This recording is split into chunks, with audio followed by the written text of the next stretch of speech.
Welcome to the intersection of technology, cybersecurity, and society. Welcome to ITSP Magazine Podcast Radio.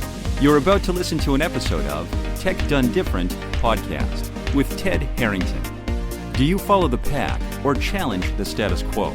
Join Ted as he explores how to succeed by going against conventional wisdom. You'll hear leaders in technology and security tell stories about how they achieve their success by doing things differently. Knowledge is power. Now, more than ever.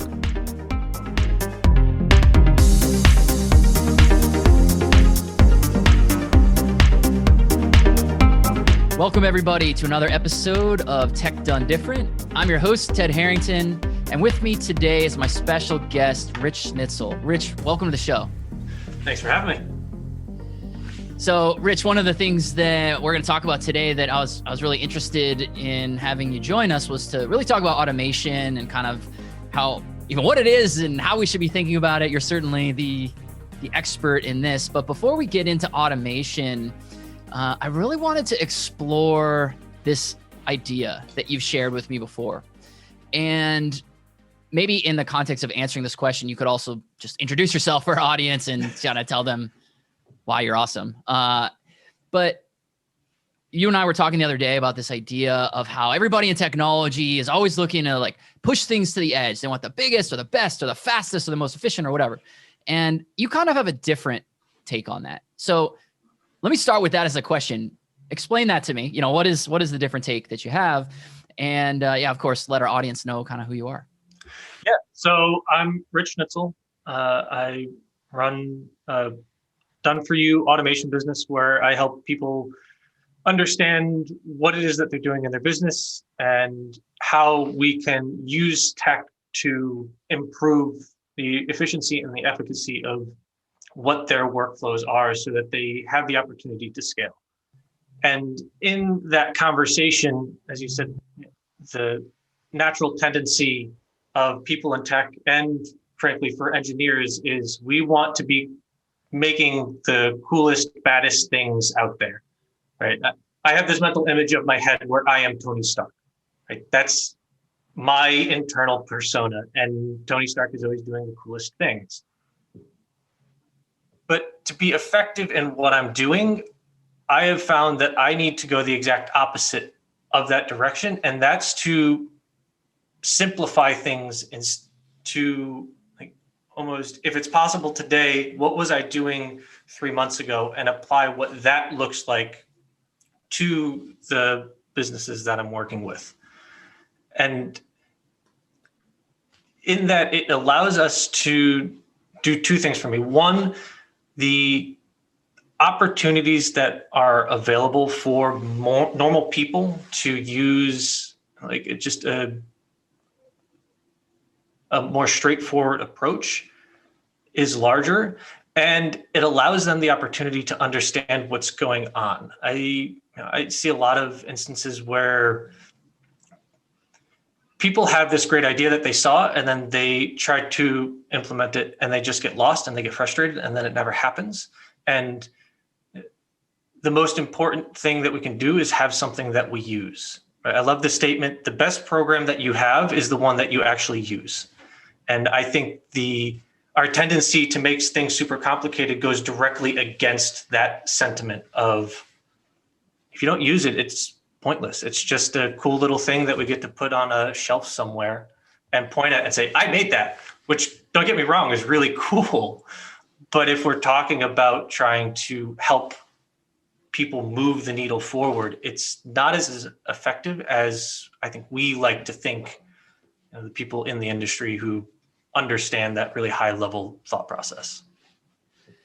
There's a really interesting element to what you just said that I think the security practitioners in particular in our audience might take away from that. And it's this idea that, sometimes security can be counter to the user experience, or at least that's how it's often perceived. And when that happens, when security of a system becomes too difficult to use, people don't use it, right? They'll circumvent it. And so I think sort of the classic example is when file transfer systems were sort of first invented so that you could securely send something from me to you. And those were really difficult to use at first. And so the result was people said, well, I'm just going to email it. And it's totally circumvented the whole security element. So that's really interesting. The number of passwords that are 1, then 2, then 3, because you're forced to change it every 30 days. Nobody's going to come up with a new password. So what do? They go, oh, okay, it remembers the past 6. So I'm going to go 1, 2, 3, 4, 5, 6, 1, 2, 3, 4, 5, 6, right? And just add it on the end. I think it's the similar thing of so complicated that people figure out how to break it in a simple fashion. Yeah. So let's talk about simplicity, because that was definitely one of the things that jumped out to me out of the first, right out the gate of our conversation today. The first things that you were saying was to focus on simplifying. And I'm a big believer in that you make a bigger impact, you get more done, the less that you try to do. And so how did you arrive at your own viewpoint on the benefits of simplifying? I think it's a little bit that I am into tech out of a hobby, but not out of training. I'm a mechanical engineer by training. And in a lot of mechanical engineering, a simple system is the most effective. Right? We have a theory in engineering where you can over-restrain something, where you can put so many points of restraint on some mechanical mechanism that you actually do harm to what you're trying to do, and you need to allow more freedom, and in that freedom, make it simpler.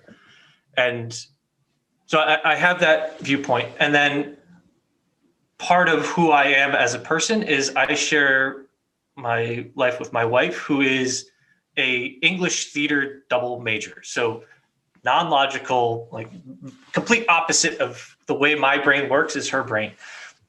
And I have found the way for me to communicate what I do to her in a way that makes sense to her is to simplify it. And I think it's important to note that simplicity doesn't mean dumbing it down. It just means taking out the complexity. Right? I can have an engineering discussion with her, and I can make her understand how an engine works. But I'm not going to bring in thermodynamics into that conversation. I'm going to take that complexity out, and I'm going to make a relationship between something that she understands in the normal world and how an engine works, and give her that understanding of that process in that simple nature. And I have that type of conversation with business owners all the time. And I started paying attention to what I was talking about with them, and that through line of, okay, we can make something really amazing here that's really complicated. But when I start at the most simplest idea and we just kind of build, we stop at 60% because that's all they needed. That last 40% I thought was cool, but it didn't move the needle anymore for what they were trying to do. I love how this discussion of simplifying and simplicity is sort of now expanding into discussion about communication. And you're so spot on about how we need to simplify things, especially complicated technical things, in order to communicate them. I mean, I certainly went through that process writing a book about application security, right? That's like an enormously complex technical topic. And how do you simplify it in a way that like a teenager can understand it? So I like the metaphor that you were alluding to, or maybe I don't think it was a metaphor, but like the actual story, you could explain an engine to your wife. So what I'd like to do is see if we can extract some actual principles for people about how to do this, because this is a real problem in tech. So let's talk about an engine. So how would you describe an engine simply to somebody who does not understand anything about engines? Okay, so an engine is a energy source in and an energy source out. At the most basic level, we're taking gasoline, we're putting it into a mechanical instrument that is the engine, and it is creating a force that drives our car. The way that we're doing that is burning gasoline. What happens when you burn something? You get heat and you get an expansion of air. If you've seen an explosion, if you've, a little bit of a pyro in you and you've thrown gasoline on a fire, like you've seen that explosion that's happening. That's what's happening in an engine, except in the instance of a fire where it's really big, that's happening at thousands of times per second, right? RPM in a car stands for rotations per minute. So when you see that needle in your car at 6K, your car is turning over 6,000 times a minute. Every time it's turning over, there is a small explosion that's happening that is creating heat, which is why cars get hot, and it's expanding the air, which is moving pistons, which are it's a cylinder that can expand and contract, and it's taking that motion and through a set of gears, turning your wheels. That's, I've driven cars like since I was able to drive cars, and I would not consider myself a gearhead or engine person or anything, but I did not understand until right this minute. I was today years old when I understood what makes a piston move, and it is the air moving because of the expansion caused by the heat, right? That's what you just said? Yeah. Wow. I'm ready to go teach mechanics class now. There you go. Yeah. Air and fuel, the limiting factor in any engine is actually air. You can dump as much fuel as you want in. If you don't have enough air to create that reaction and expand the atmosphere in the piston, it's worthless. I mean, that's why you get soot out of diesel engines. Is too much fuel, not enough air. So here are a few things that I observed out of the way you just explained how an engine works. And tell me if this is the right takeaways that we should be trying to extract for our audience here. First thing I noticed was that you simplified it into a formula that had basically 3 parts, right? It was something goes in, there's a part in the middle that does something to that thing, and then it produces something else. And that's how you started so that the audience could kind of understand the context. So you started at that high level, you kept it really simple to 3 parts. And then you used words that human beings would use to each other about what was happening in that thing in the middle and how that thing in the middle created the outcome. Those were sort of the things that I observed in your communication there. Did I capture those correctly? Yes, exactly. And I think the most important thing that I did was that very beginning piece was I broke it down into that 3 input system that we can take that and apply it to everything else, right? I can start with that same layout in any other aspect of a conversation that we want to have. I think a lot of what we do incorrectly when we're adding complexity into what we're talking about is we start too far down, right? For me, I hear it all the time when you're talking about a lead funnel. Like everybody starts out with, I got a lead from Facebook. That's too far in, right? You just had a contact with a person, right? In security, it's probably, some error happened. And now I have to figure out, well, don't start with the error. Start with strip away all of the detail in that first statement until it gets so simple that it applies to everything in what you're talking about. And then you have a broad context without the assumptions that I'm applying to it. If I just started out with gasoline and fuel goes into the piston, right? I'm assuming you know what a piston is. I assume you know what fuel is. I assume we're talking about a gasoline engine, right? I've made 5 or 6 different assumptions with that first statement that I shouldn't be making because I have no idea whether or not you're making the same assumption. So I back it out farther. Yeah, that's a great observation, assumption. So let me ask you about assumptions. The way you're describing it, I'm definitely tracking with you, 100% agreed. The challenge that I could potentially see, and maybe you could give some advice for how to deal with this, is how does someone identify those assumptions? Because that's one of the challenges, definitely. It doesn't even matter if you're in security or tech or corporate. It doesn't matter what context you're talking about. People are used to communicating at a certain level, and there's some assumptions already baked into that. And your advice is to reject those assumptions, like don't assume that person knows what you're saying in order to make it simple. How does one do that when they're immersed in those assumptions every day? The best prompt I can provide is pretend you're trying to describe this to a 5-year-old. And the reason why is a 5-year-old has this amazing tendency to go, but why? Right? They could but why you to death. Like, it doesn't matter how intelligent or correct your response is, they can still go, but why? And it can still be a valid statement. So it's what I use when I'm trying to think through something. Okay, here's my statement, but why? But why is that a true statement? And that but why forces you to go, well, it's true because I know this. Okay, that was an assumption. And then just repeat that cycle. But why? But why do I know this is true?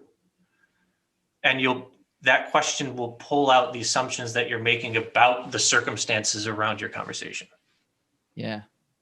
So some people hearing that type of advice, I've certainly come across this when I make a similar recommendation about, try to explain it to a curious kid or whatever. People sometimes feel like, will I be insulting this person? Because I think what a lot of people hear when they hear that statement is treat this person as if they are only as smart as a 5-year-old. But that's not what you're saying. What you're saying is explain it so that a 5-year-old can understand it. And thus a 45-year-old will definitely understand it. But how do we deal with that sort of ego that might get in the way? In my experience, it has less to do with the person's ego that you're doing the explanation to, and more to do with your own ego of and ego that you think it's too simple. So you don't want to feel like you don't understand what's going on, right? I've struggled with it as being an engineer and doing what I do. Like, for me, complicated things are way simpler to me than they are to my clients. But if I explain something really simple, they're still going to get a lot of value out of it. It's simple to me. It's not to everybody else. And I have struggled with putting something out there that I think is simple and isn't worthy of who I am. I feel like it diminishes me, and I've had to work through that and go, okay, this has nothing to do with my value. This is just effective communication. I think, and I've done it. You kind of go, okay, I don't want to offend them. Really, I don't want to feel like, they're going to look at me and going, you felt like you need to ask that? How many times have we heard the story about the person in a boardroom that raised their hand and go, I'm sorry, I didn't get that. Can you explain that? And that was the aha moment, right? Nobody wants to say, I don't get that, not because they want to offend the speaker, but because they don't want to feel like the idiot in the room. And I think talking simply sometimes is more about us not wanting to feel like the idiot in the room than it is about wanting to offend the other person. Yeah. Yeah, I hear you on that. I would agree with that too. And maybe there's even I kind of feel like that sometimes people speak in complexities in order to maybe exclude to a certain extent or to position themselves as smarter than others in the room. I certainly have interacted with executives before where I'm like, I definitely don't know what this person's saying. And I don't know if this person knows what they're saying. And so how do we identify if we ourselves are doing that? It's easy to identify when someone else is doing it, like, oh, this guy, but when I go into my next meeting with a customer, what should I do to make sure that I'm not falling into that trap? For me, what I do is I'm really upfront about the fact that I want my clients to interrupt me. Okay.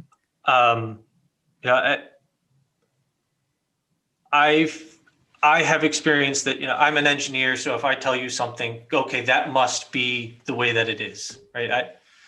I have to be right because I have a degree, I have training. And one of the most important things I can do is say, look, I think I know what I'm talking about. I'm very good at this, but I'm still fallible. So please challenge me on what I'm saying. Please have a dialogue with me that if I say something and you go, that doesn't seem right, I'm very open to the idea that I may be wrong. And setting that up for other people gives them the license to have that interaction with you. It's not I'm paying Rich thousands of dollars to help me out. I just have to nod my head and go, okay, right? That's not the interaction that I'm looking for. So for me to dispel that and to find out when I'm doing it is to always reiterate that I want that feedback. Not once, not twice, keep saying it over and over and over again. Every time I present something to them, hey, I built this, please let me know if I'm off base on this. Hey, I'm thinking this. These are my assumptions. Please let me know if they're wrong. Like, keep pounding that idea home. I love it. I heard you give 2 specific actionable pieces of advice in what you just said that you sort of preempted the answer to the question I was going to ask, which was, well, what about for powerful executives? We've got people listening to the show who are leaders and inherently people who report to leaders either directly or, through the chain of command, sometimes are intimidated by leaders, and leaders sometimes don't even know it. Or if they do know it, they don't know what to do about it. And they're worried, or maybe they don't even realize that the people reporting to them are probably not going to want to interrupt them out of an irrational fear. And what I heard you say was, here's 2 things you could do. And tell me if I got these right. Tell me if there's others we should talk about. One is to specifically articulate that you're fallible. Say, I don't know everything. You use the word I'm fallible. And I think that's a perfectly succinct way to do it. And the second thing I heard you say was to repeat it. Don't just say it once at the beginning, but instead reinforce it, because those are the ways that you're going to get people to actually speak up. Is that correct? And are there other things that we should think about? That is absolutely correct. And I think the thing that you can add on to that is when somebody takes you up on that offer, celebrate. And use that as an opportunity to say, thank you. I've been asking you guys to do this. Thank you for doing this. Right? Don't try to hide that this happened. Right? If you are truly presenting yourself as fallible and you want this, then you need to also be able to take that next step when it happens, to be able to say, hey, look, here's an example. I'm fallible. This person just called me out on this. We had a great conversation. Here's this amazing outcome that came out of that that's going to benefit everybody. Right? Acknowledge and celebrate that, and then you will start to compound the effect. And I think that's the point where then maybe you don't have to repeat it every time that you have a conversation with people, because you've got the momentum of what you set up in the beginning to help you. Oh, that's so good, man. Well, it's funny that you're an engineer who specializes in automation, and we've just spent like almost half an hour talking about how to communicate. And I think that in itself is a lesson in thinking differently, right? That we have to realize that it's sometimes not even about the tech itself, but it's about how do we communicate it. And so that was, I learned a lot out of what you just described. So that's great. Thank you for that. So let's switch gears and let's talk about automation, because certainly that's an area of expertise for you. And I think that's an area that a lot of, not just our listeners, but pretty much everybody in tech is trying to figure out, how do I automate things? Because I think we're all realizing, just as human beings, that we only have so much time in the day. And if we do want to make more of an impact, that we need to figure out ways to free time back up. And that's the way I've always thought about automation. So I guess my first question is that a good way to think about automation in terms of it frees time up, or is there a better way to think about automation? I think it's a good way to start thinking about automation. For me, I have 2 things as a litmus test, which is it improves the efficiency and it improves the efficacy. Efficiency is what you're talking about. Does this get done faster? It's really easy to measure, right? If I automate this thing, it used to take me 15 minutes. Now it takes a minute because it's being automated. But to be good automation, it also needs to improve the thing that it's doing. If I automate this thing and it comes out worse, then I really haven't helped myself at all. I've just created a different problem that I am then going to have to solve.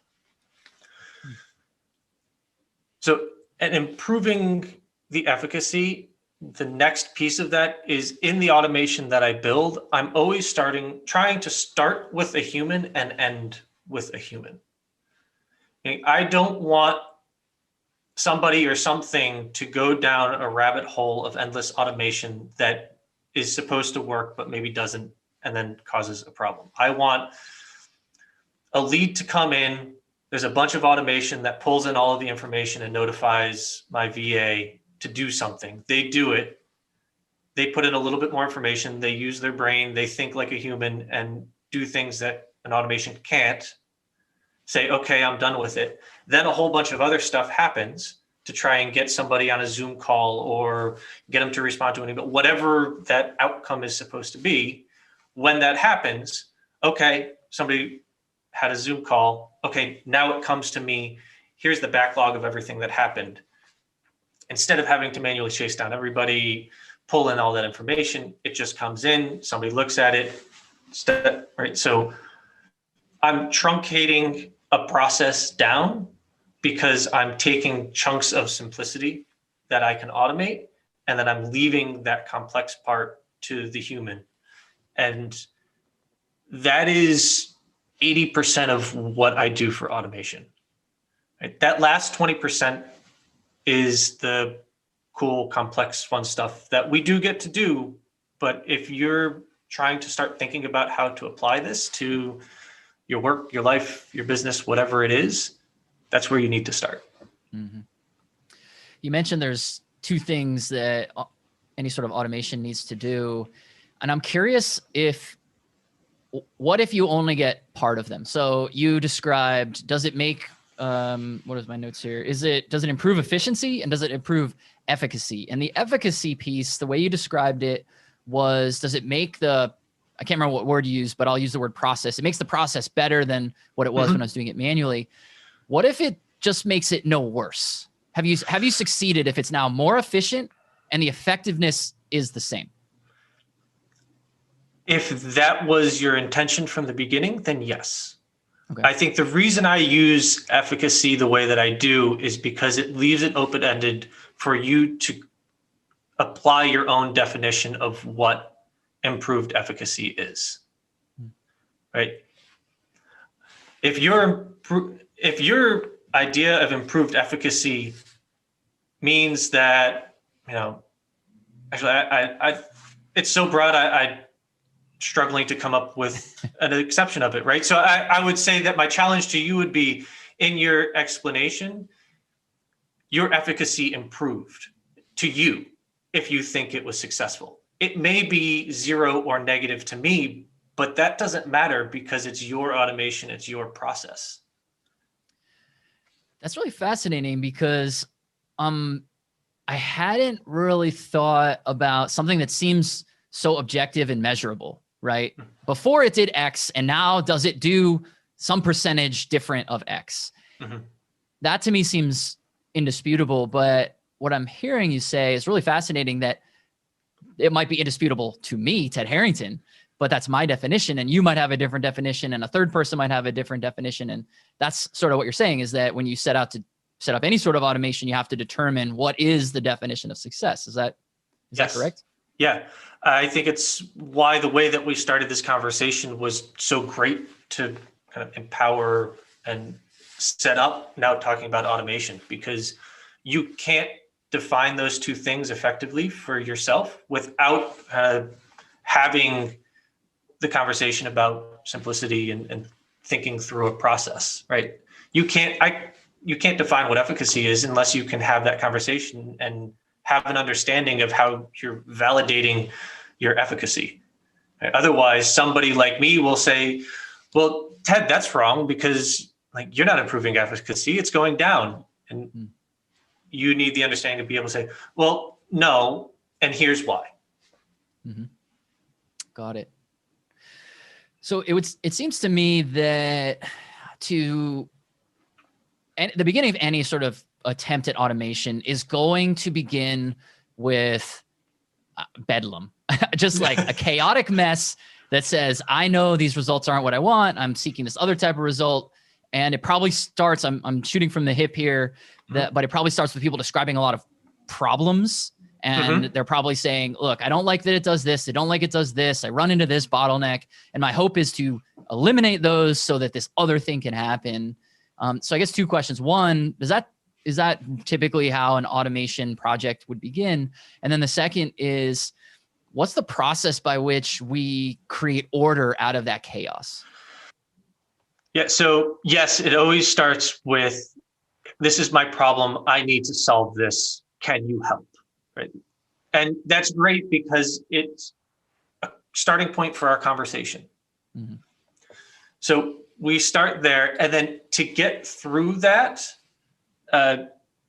you need to be talking with somebody else like me, because I am going to create a different path through what you're describing than what you have.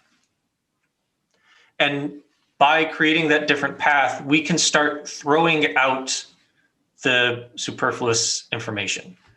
I call it, if you're driving down the highway to work and then all of a sudden there's construction and now you're on a detour. When people come to me, they're talking about fixing their detour. I'm going to come in and go, well, why don't you take the highway? Oh, well, because of this. Okay, why don't we fix this so we get back to the highway? What we do naturally as companies grow and problems come up and workflows get created and then change is we add a bunch of stuff that's tacked onto it. And as you start talking with somebody else about what's going on, you start to recognize what's been tacked on and you can start pulling it off. And then you find the true root of what you're doing. And to be frank, it doesn't have to be me. It just has to be another person. Mm-hmm. It just has to be somebody else to have that back and forth with. Yeah, you're preaching to the choir. As a security consultant who preaches the idea that companies need to talk to outside experts in order to understand where their blind spots are and the assumptions that they're making that might be broken. I'm fully in support of what you're saying, and I think it's pretty much the exact same principle. And I love this metaphor that you just described, because to me it's so vivid, right? You're trying to get to work and the detour is annoying, and you're like, let's fix the detour. And the question is, well, you're trying to get to work. Let's not focus on the detour. We come back to that if we need to. That's really, really amazing. So this is me trying to understand how to even be a better security consultant. How do you, as someone who enters a situation, doesn't necessarily understand what getting to work looks like, you're immediately presented with the detour, but you don't yet know it's the detour. How do you separate all of those things out to get to the heart of what matters? It's easy in theory to say, like, let's talk bigger picture, but like, how do we do that?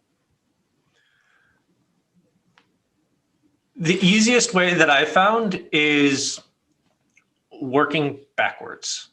So working with, okay, I know we want to get to work. That's really hard, isn't going to change, easy place to go. And then you as a security expert will have an intrinsic understanding of where the start place should be because you are the expert. And then for me, it's a maze that starts out like a branching tree that I then start asking questions to eliminate branches. Hey, I heard you, talk about how you email your VA 4 times now. Why are you emailing her?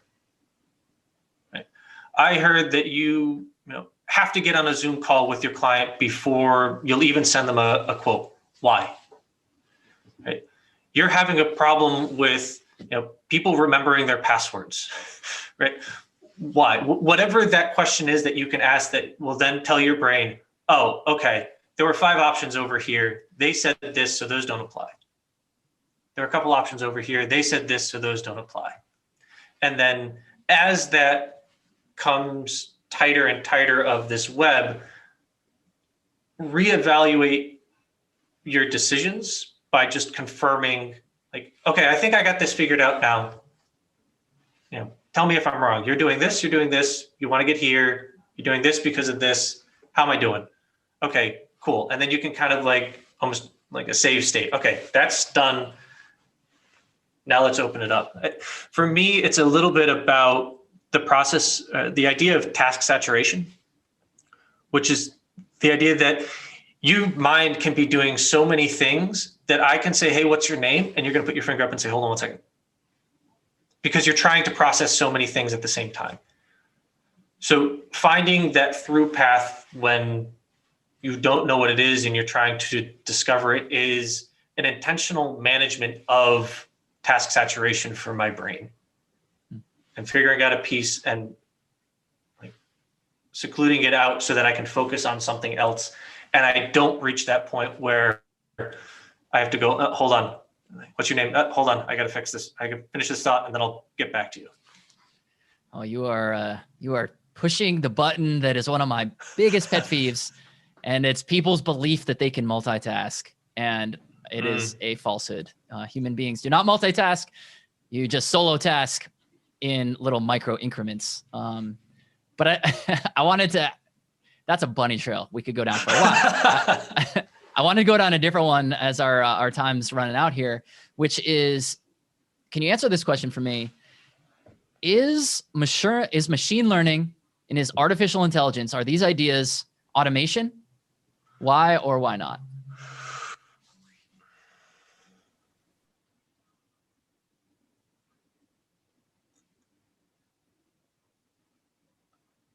I think in their current instance, the way that they are now, I don't consider them an automation. I consider them like a nut that you would have put into a system of automation.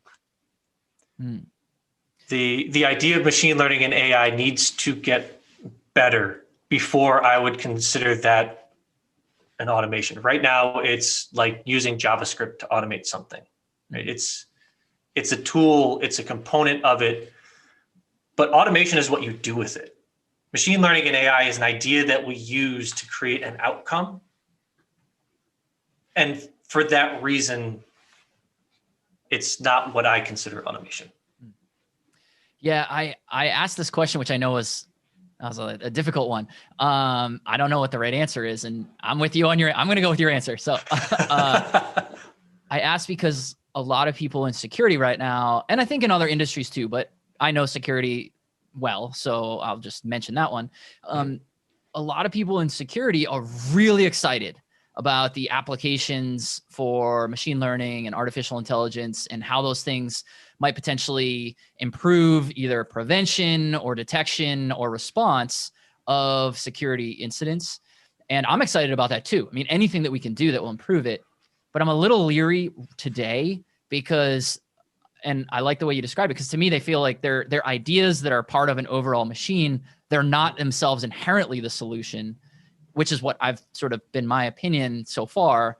And that seems to echo sort of what you're saying, not that automation equals security, but that the way you described it, that it's sort of a means to an end. And I like that. I think that's a cool way to think about it. So as our time comes to a finish here, I'll just ask you, I guess, one last question. You're clearly thinking about how things are evolving and adapting, it seems. So if you were to pull out your crystal ball, what's coming around the corner in the world of automation? What should leaders in technology or leaders in security be thinking about over the next 12 to 24 months in terms of the way automation might change their lives? I think that the entry bar for automating something is so incredibly low right now. Right? You have a myriad of no-code options that allow people with no tech background to start figuring out how to automate things. I think you take that with the fact that the current world state has required people to look for alternatives to run their business that automation provides. In the next 12 to 24 months, if you don't have some level of automation in your business or aren't actively trying to add it to the way that you operate, I think you're very quickly going to start fighting a losing battle, because it's going to become such a common tool for people to use that if you're shunning it and not using it, you're going to be fighting uphill the entire time. Those are great insights. Rich Schnitzel, you are the man. Thank you so much for sharing all these ideas. I personally have learned a lot. So thank you for joining us and being on the show today. For the rest of our listeners, if you want to learn more about the podcast or appear as a guest yourself, just go to tedharrington.com/podcast, and we'll catch you next time. We hope you enjoyed this episode of Tech Done Different podcast with Ted Harrington. If you learned something new and this conversation made you think, then share itspmagazine.com with your friends, family, and colleagues. If you represent a company and wish to associate your brand with our conversations, sponsor one or more of our podcast channels. We hope you will come back for more stories and follow us on our journey. You can always find us at the intersection of technology, cybersecurity, and society.